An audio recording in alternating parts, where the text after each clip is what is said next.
Lagi viral nih, bakso goreng mekar di Bandung. Di luar sana, satu porsi bisa sampai 50.000. Tapi, kalau bikin sendiri di rumah, modalnya kecil. Bahannya simpel, rasanya tetap enak. Yang di luar mahal, yang ini hemat tapi puas. Cara buatnya juga nggak ribet sama sekali. Siapkan 350 gram daging ayam bagian dada yang sudah dicuci bersih dan dipotong kecil-kecil, langsung aja masukkan ke dalam chopper. Kemudian masukkan 1 butir telur ayam, 3 siung bawang putih yang sudah digoreng, 4 siung bawang merah yang sudah digoreng, 1 sendok makan minyak bawang bekas menggoreng bawang merah dan bawang putih. Kalau nggak ada, teman-teman bisa menggantinya dengan minyak wijen. Tambahkan 1 sendok teh garam, 1 sendok teh gula pasir, 1 sendok teh kaldu ayam bubuk, 1 sendok teh lada bubuk, dan 1 sendok teh saus tiram.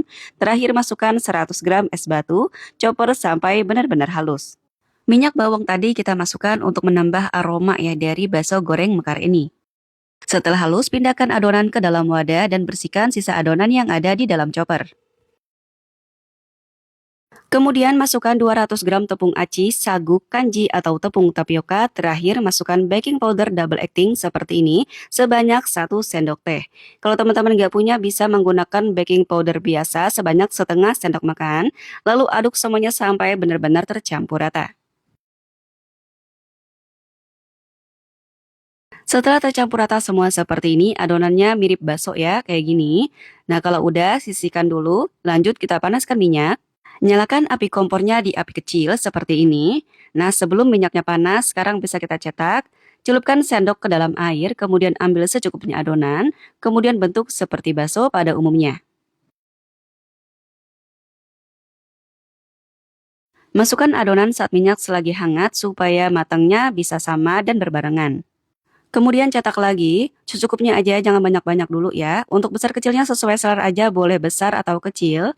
Nah, ini aku buat secukupnya dulu aja. Nah, ini sudah secukupnya, kita tunggu sampai mengapung semuanya dulu. Sudah mengapung semuanya, goreng terus sampai mengembang dan sampai warnanya sedikit kekuningan seperti ini. Sudah mengembang dan warnanya pun sudah kekuningan seperti ini, angkat lalu pindahkan ke dalam wadah, goreng semuanya sampai selesai. Selesai digoreng semuanya, hasilnya akan menciut seperti ini, nggak apa-apa ya teman-teman. Nah, ini bisa kita tunggu dulu sampai dingin, kemudian ditutup. Misalnya teman-teman pengennya nanti aja gitu digorengnya.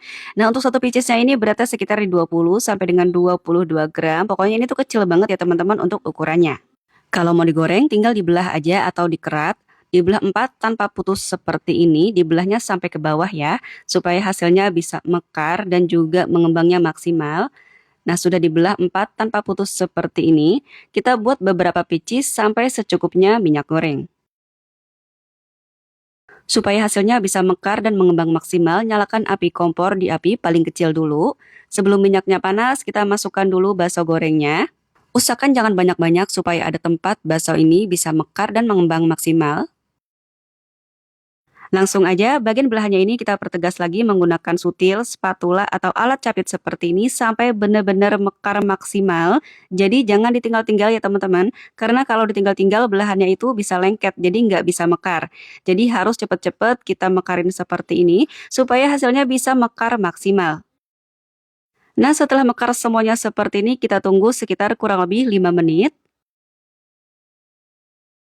Nah, kalau udah mekar seperti ini, kemudian dibalik, segera dibalik ya teman-teman sebelum si bakso gorengnya itu kokoh atau mengeras. Karena kalau mengeras, nantinya nggak bisa teman-teman kita tekan seperti ini. Jadi sebelum bakso goreng ini mengeras, kemudian kita balik. Dibalik sambil tekan seperti ini, supaya hasilnya baksonya bisa mengembang dan mekar itu maksimal teman-teman. Ini terus aja kita balik, kemudian sambil tekan seperti ini dan goreng kembali selama 5 menit. Jadi totalnya kita goreng di api kecil ini sekitar 10 menitan. Setelah digoreng kurang lebih selama 10 menit di api kecil, supaya nanti hasil bakso mekarnya itu kokoh walaupun sudah dingin. Sekarang kita besarkan api kompornya menjadi api sedang cenderung kecil. Kemudian kita goreng terus sambil dibolak-balik kurang lebih selama 5 menit aja. Atau sampai warnanya keemasan seperti ini. Kalau sudah keemasan warnanya, kemudian saat kita tekan dia itu sudah kokoh, tandanya sudah matang, angkat dan tiriskan. Kemudian sajikan selagi hangat. Nah, ini tampilannya menarik banget ya. Jadi gorengnya nggak perlu lama-lama. Cukup 10 menit di api kecil aja dan 5 menit di api sedang cenderung kecil. Bismillahirrahmanirrahim. Masya Allah, menurut aku ini rasa bakso gorengnya itu bener-bener enak banget. Di luarnya gurih dan crispy, garing banget. Tapi di dalamnya itu teksturnya empuk, lembut, berasa banget daging ayamnya. Aku tunjukin ya untuk bagian dalamnya. Jadi ini tuh yang bukan kopong gitu teman-teman. Tapi yang di luarnya garing, tapi di dalamnya masih ada tekstur daging ayamnya. Terlihat kan tuh, daging ayam itu berpori-pori gitu, enak banget deh. Dan walaupun sudah dingin, bakso goreng mekar ini tetap kokoh teman-teman. Enak banget pokoknya. Untuk jualnya satuan bisa jual di sekolah atau di depan rumah, bisa kita tusuk menggunakan tusukan cilok seperti ini, kasih saus sambal dan juga kecap manis, insya Allah kayak gini juga anak-anak udah seneng banget. Dari modal kurang lebih Rp35.800 jadi 35 picis, modal per picisnya jatuh di Rp1.022. Bisa jual mulai dari harga 2 ribuan aja per picisnya, atau sesuaikan aja dengan tempat tinggal dan modal di daerah masing-masing. Selamat mencoba, semoga bermanfaat. Wassalamualaikum warahmatullahi wabarakatuh.